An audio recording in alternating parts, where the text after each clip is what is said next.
Olha, todo procedimento que a gente machuca de alguma forma o tecido, machucar o tecido é fazer um cortezinho mínimo, né. Às vezes o machucado, você está escovando, você bate a escova na gengiva, fica dolorido, machuca, né.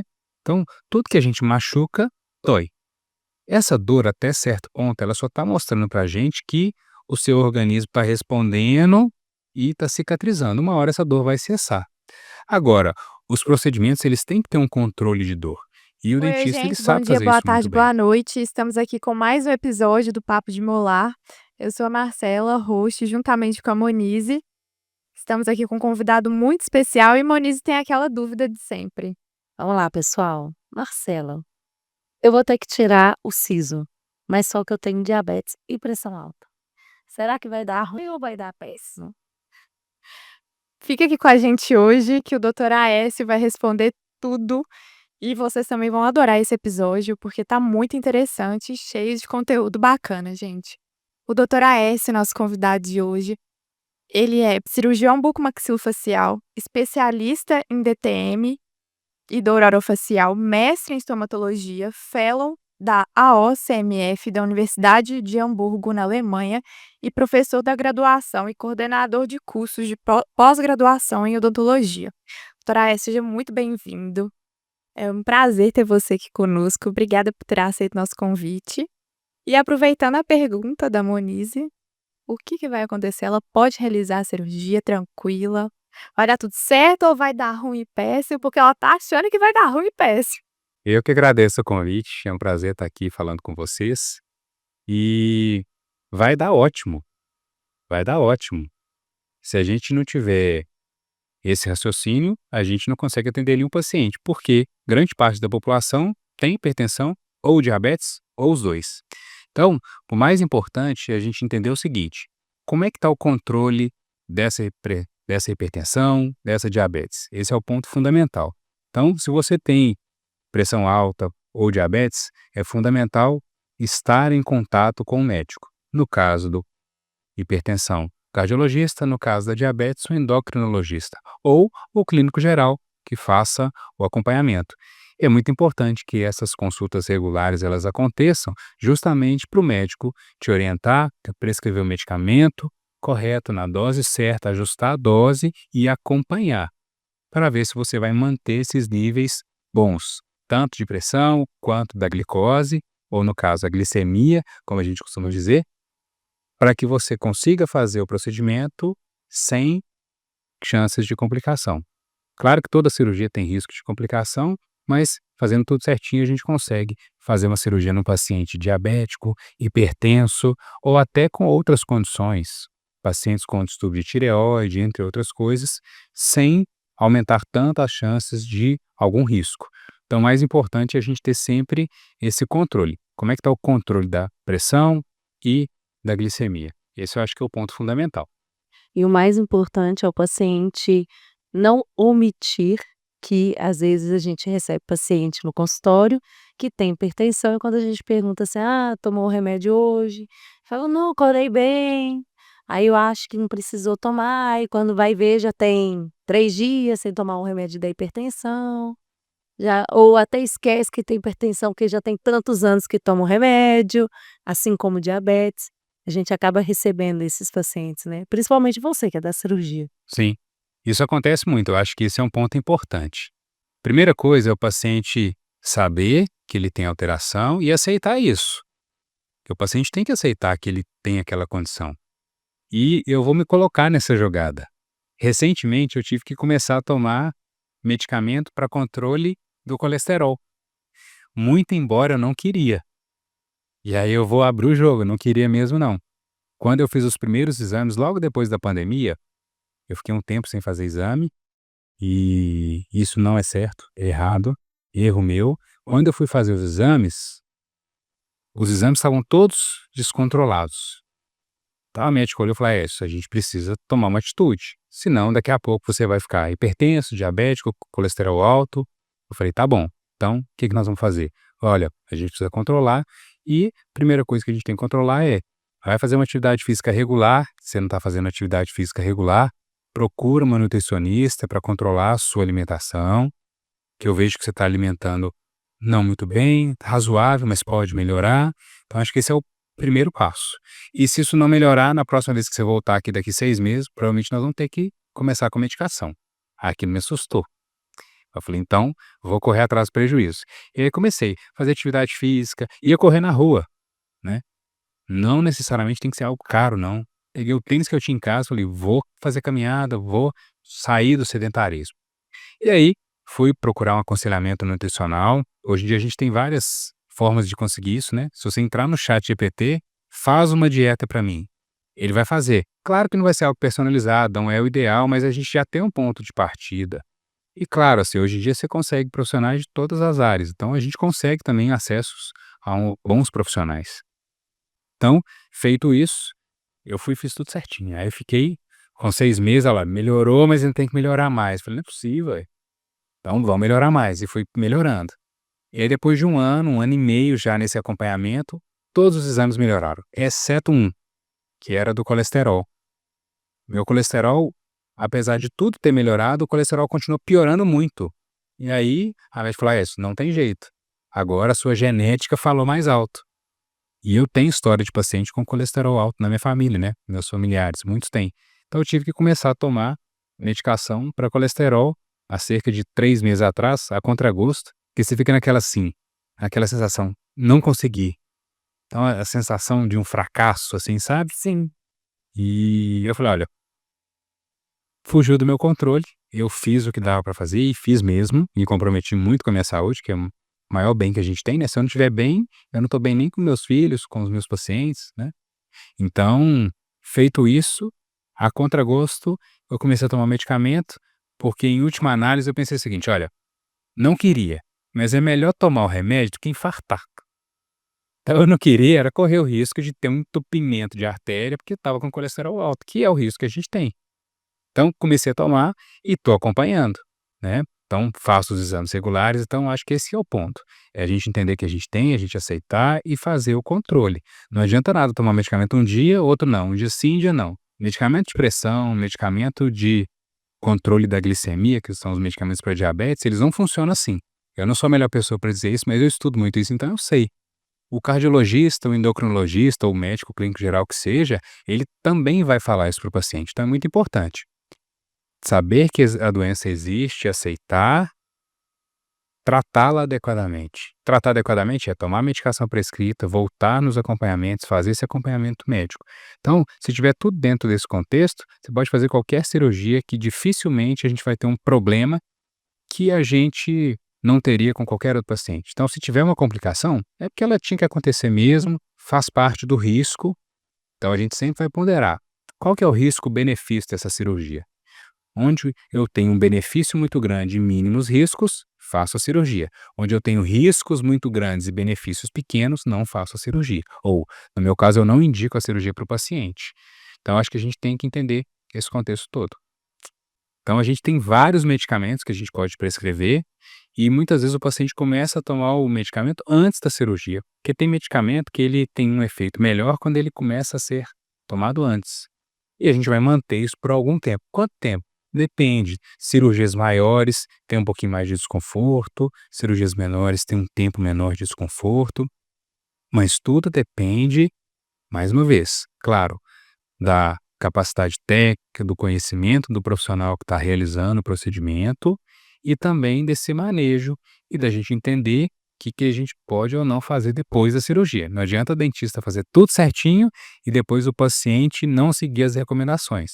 Então, quando termina toda a cirurgia, eu sento com o paciente, igual a gente está sentado aqui, e falo: olha, o que você pode ou não fazer? Então, primeira coisa, é isso, depois isso pode, isso não pode, isso pode acontecer, isso não pode, se acontecer isso, você faz isso, se acontecer. Então, essa orientação também é fundamental para o paciente até saber o que ele vai esperar.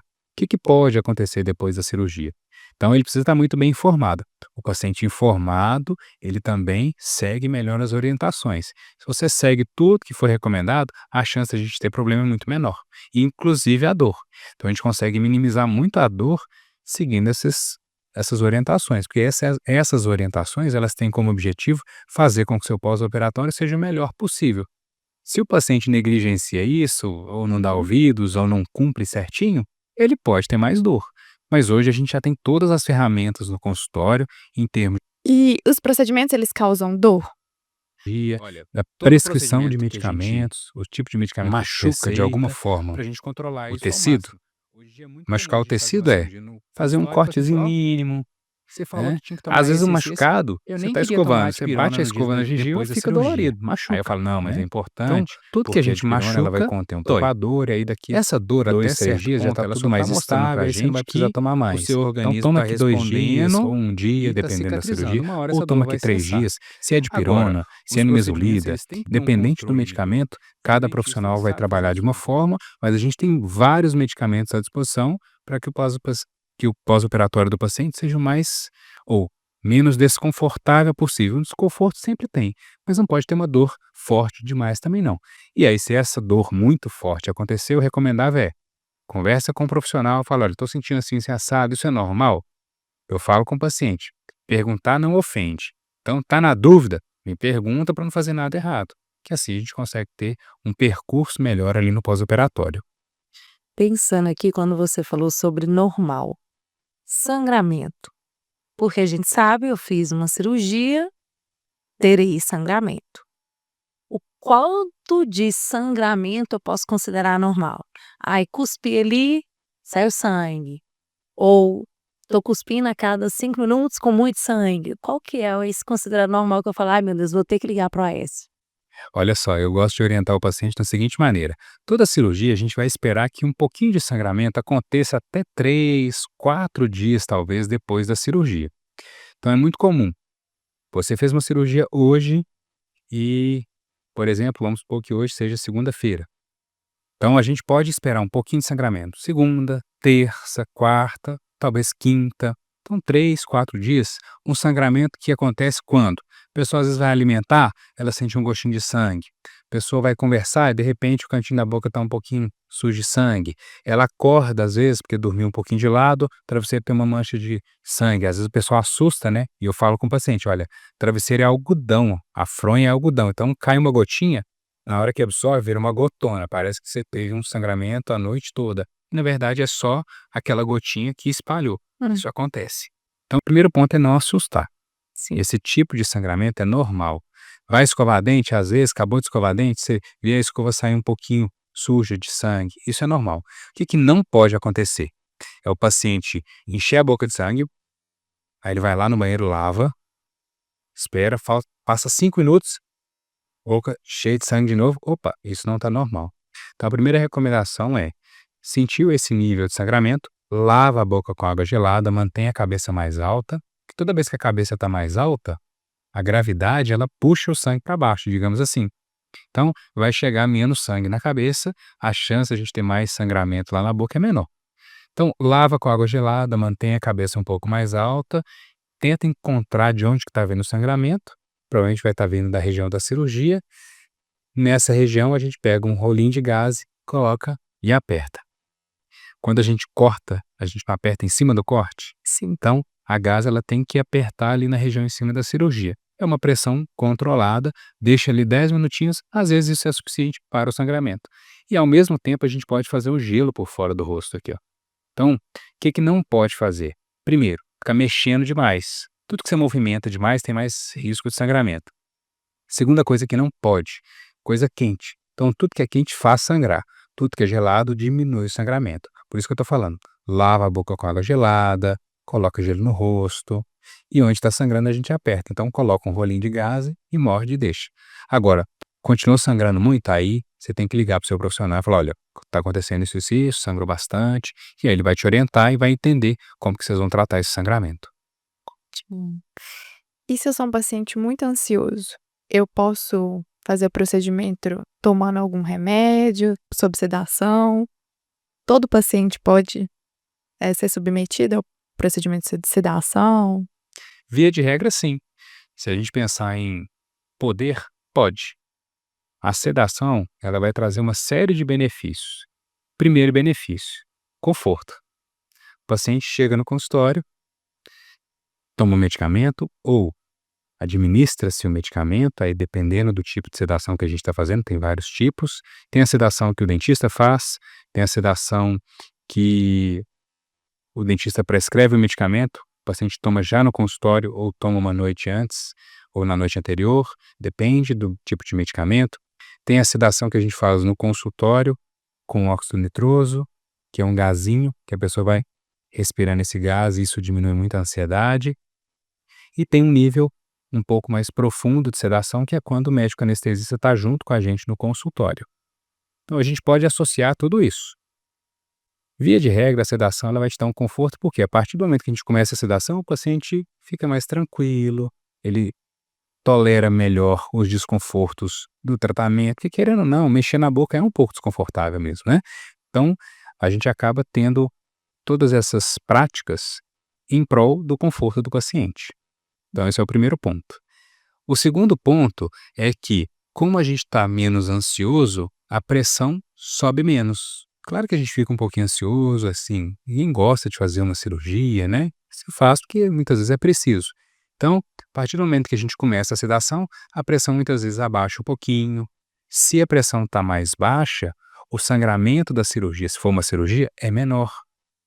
Então, isso é importante. E tem aqueles pacientes que são muito ansiosos ou que tem muito medo. Tem paciente que tem fobia mesmo, ele não dá conta. Ele é um paciente que na hora que ele senta no consultório ele treme. Então, tá fora do controle dele.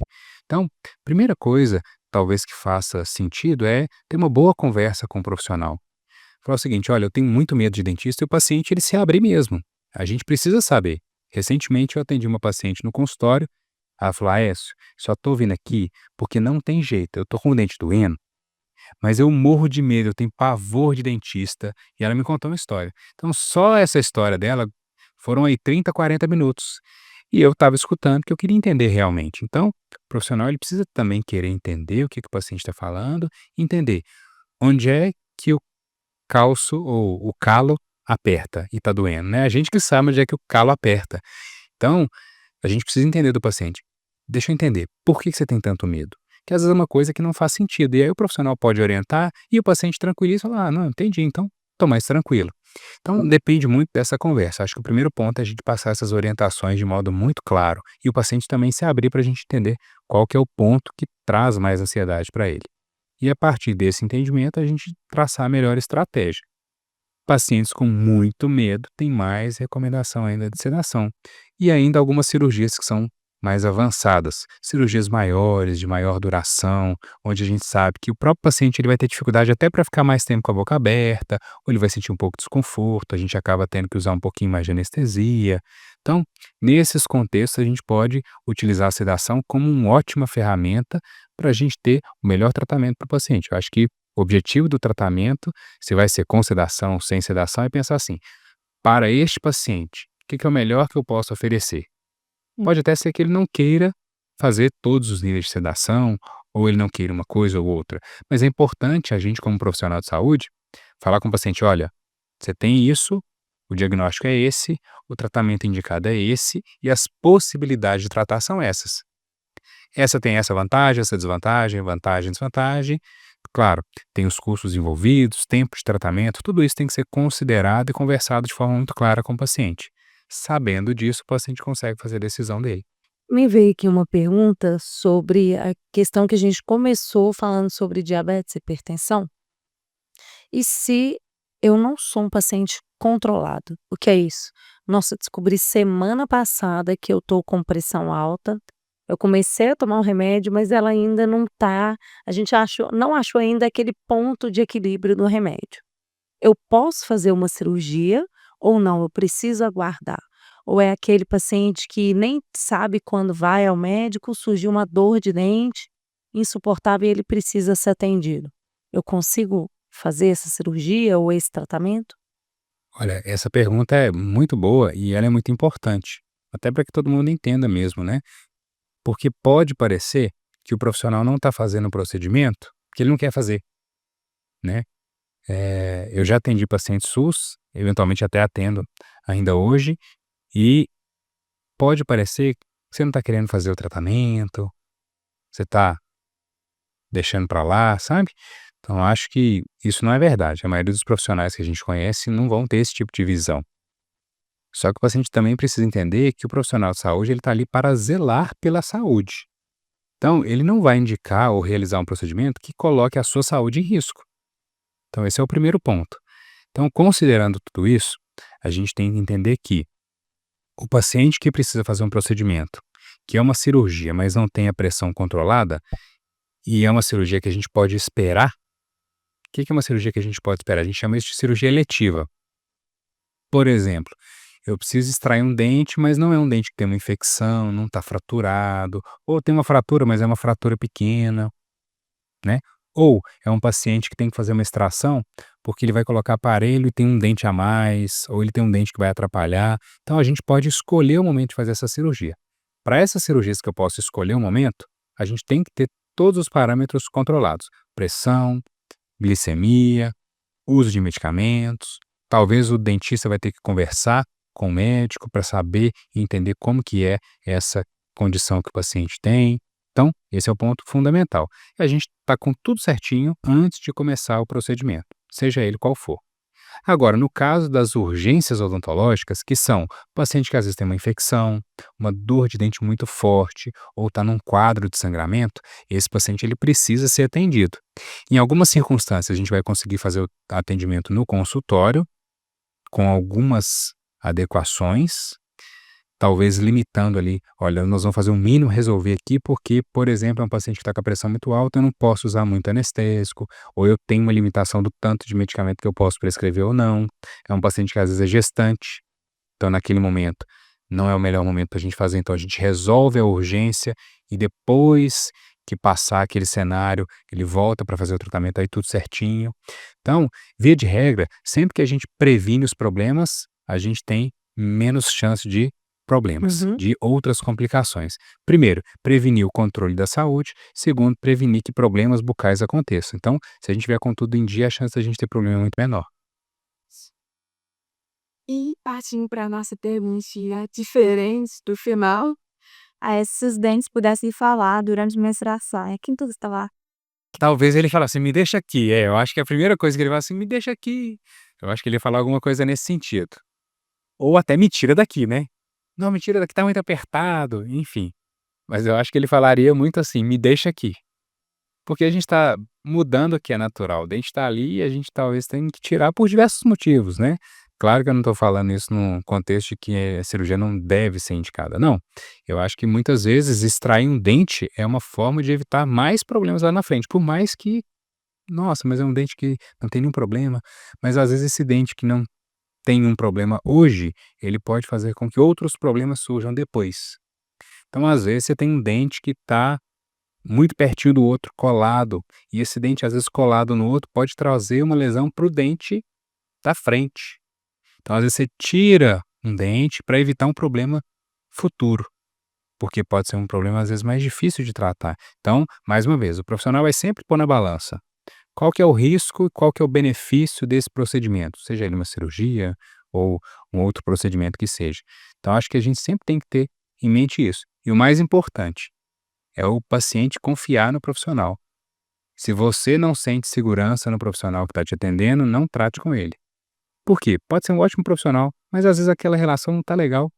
Então, se o paciente não sentir segurança em nós, é melhor mesmo que ele não trate, porque ele pode achar que a gente agiu de forma inadequada ou que não era o melhor tratamento. Então, o mais importante é a gente sentir segurança, confiança. Olha, eu fui no profissional, gostei, a conversa dele foi condizente, eu me senti seguro, me senti tranquilo, porque tudo isso eu acho que vai evitar problemas lá na frente, né. Uhum, com certeza. Aproveitando aqui, me veio a pergunta. Eu tomo remédio tipo AS. Eu tenho que parar antes ou não? Ah, ótima pergunta.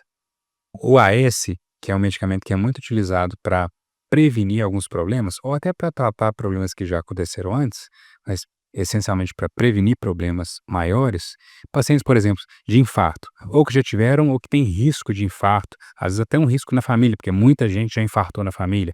Esses pacientes às vezes fazem uso desses medicamentos para prevenir problemas. Então, primeiro ponto, você está usando o medicamento para prevenir um problema, igual eu tomo o meu remédio de colesterol para prevenir um problema lá na frente. Esse medicamento ele não deve ser suspenso e, na maioria das vezes, ele não precisa ser suspenso. Então, alguns medicamentos, como os anticoagulantes, tem vários aí no mercado, esse sim talvez a gente tenha que ajustar.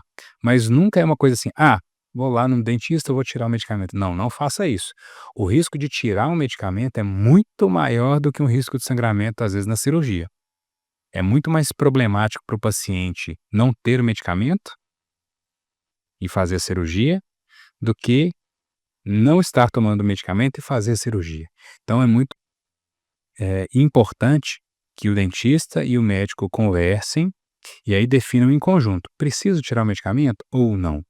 Então essa definição ela tem que ser feita em 3, que é o paciente, o médico e o dentista. Então, fechando esse tripé, a gente consegue entender qual que vai ser a melhor conduta. Então, de novo, mais importante, a gente sempre conversar, deixar tudo de forma muito clara, para a gente entender qual que vai ser o melhor caminho. Antes do nosso bate-bola, tem alguma pergunta que o paciente chega e é clichê? Todo paciente faz essa pergunta? Todo paciente tem medo de dor, que aí a Marcela já me perguntou um pouquinho sobre isso, então a gente sempre vai pautar a nossa conduta nesse sentido, né? De orientar bem o paciente, mas talvez não seja uma pergunta. Tem muito paciente que às vezes ele vai fazer um procedimento cirúrgico e fala assim: olha, eu não tenho medo de tirar o dente, mas eu morro de medo da agulha. Então, tem alguma forma de evitar anestesia? Talvez é uma coisa que nem todo mundo pergunta, porque muitas vezes sabe que isso é improvável, mas que passa na cabeça de quase todo paciente, evitar a agulhada, digamos assim. Mas eu vejo que quando a gente tem uma boa técnica, a gente consegue fazer uma anestesia muito tranquila para o paciente. A maioria dos pacientes que eu anestesio, os pacientes falam: olha, incomodou um pouquinho, mas é muito do jeito que a gente faz, daquilo que a gente conversa. E claro, se o paciente está muito ansioso, ele não sabe o que vai acontecer, acaba tudo incomodando mais. Então também o profissional agir de forma mais tranquila, porque de fato é ruim, né? Se a gente pensar que a gente já tomou vacina e a própria injeção incomoda um pouco, a gente não fica querendo levar isso todo dia. Mas a gente faz porque é importante. Então acho que o mais importante é isso, a gente tem em mente que aquilo que a gente está fazendo vai ser bom para a gente. Eu acho que esse que é o ponto principal. Excelente. Nós vamos para o nosso bate-bola. E aí, perguntas rápidas com respostas rápidas. Vamos lá, cirurgia dói? Não dói. Não deveria doer. Se tá doendo muito, tá errado. A restrição alimentar de algumas cirurgias, né, principalmente extração de terceiro molar, eu dura quantos dias? Geralmente o paciente ele vai ficar numa dieta líquida ou pastosa cerca de 3 a 5 dias, depende da extensão da cirurgia. Inchaço normal? Muito normal.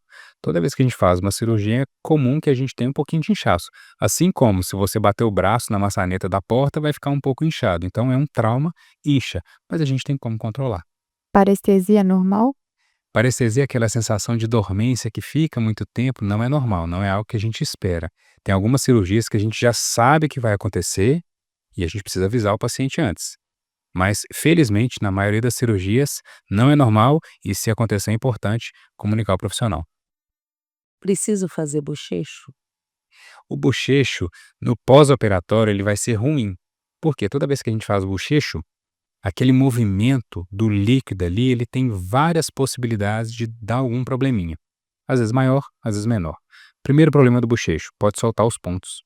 E aí pode ter mais sangramento, tem mais risco de infecção, então é importante a gente controlar. O ideal é que depois da cirurgia a gente faça só um banhar da região e não bochechar, que é basicamente a gente colocar o líquido, quando acaba de escovar o dente, por exemplo, fazer com um lado, para o outro, abrir a boca e deixar cair. Até o movimento de cuspir às vezes pode tracionar, puxar um pouquinho o ponto, sabe? Então, geralmente, bochechar no pós-operatório, não, somente banhar. E as cirurgias demoram muito? Depende da complexidade da cirurgia. Tem cirurgia no consultório que dura 20 minutos, tem cirurgia no consultório que dura 4 horas. Então depende da intensidade, da severidade do tratamento ou daquilo que a gente tem indicação de fazer. Mas mais importante, conversa com o profissional antes para você saber sobre tudo isso. Posso jogar bola ou fazer atividade física após a cirurgia? Não, esse não. Esse é categórico, não pode. Toda atividade física vai fazer você ficar mais agitado, vai ter um tanto de substância que libera no corpo que atrapalha a cicatrização e aumenta a chance de complicação. Então, o profissional vai te orientar qual que é o prazo certo para voltar para a atividade física, de acordo, de novo, com o tamanho, a severidade, a complexidade da cirurgia. E a principal importância de fazer o acompanhamento com o profissional no pós-cirúrgico? A principal importância é justamente a gente entender se está tudo caminhando da forma como é esperado. Nesse acompanhamento é que eu vou entender, olha, tá indo tudo bem ou não tá legal, vamos ter que fazer alguma coisa. Então é importante, não dá para fazer a cirurgia e sumir não. Pessoal, muitíssimo obrigada. Foi um grande prazer tê-los conosco aqui no Papo de Monar. Esperamos vocês mais vezes assistindo e nos acompanhando. Qualquer dúvida, pode perguntar. Se eu não souber responder, ou a Marcela, o Aécio estará conosco Sempre. Vai ser um e ele prazer. vai responder e quem sabe teremos mais oportunidades, né? Vai ser um prazer. Estou à disposição. Discutirmos um pouquinho mais. Aprofundar mais, né, naquelas questões genéricas. Não é? Vai que vocês querem saber o que eu posso comer mais, quais são os cuidados que eu tenho que ter, né? E aí vocês vão dando ideias. Manda pra gente, que a gente tá sempre lá disponível. Muito obrigada, pessoal. Nós vamos deixar o nosso Instagram, caso vocês queiram entrar em contato conosco. O meu é Monize Carvalho. É Marcela Azevedos, com 2 S no final. E o meu é aécio.abner. Estou à disposição lá. Mais uma vez, muito obrigado pelo convite. Foi um prazer estar com vocês. Obrigada a você. Obrigada, Aécio. Muito obrigada, viu? Valeu. Porque, até a próxima. Bom dia, boa tarde, boa noite. Tchau!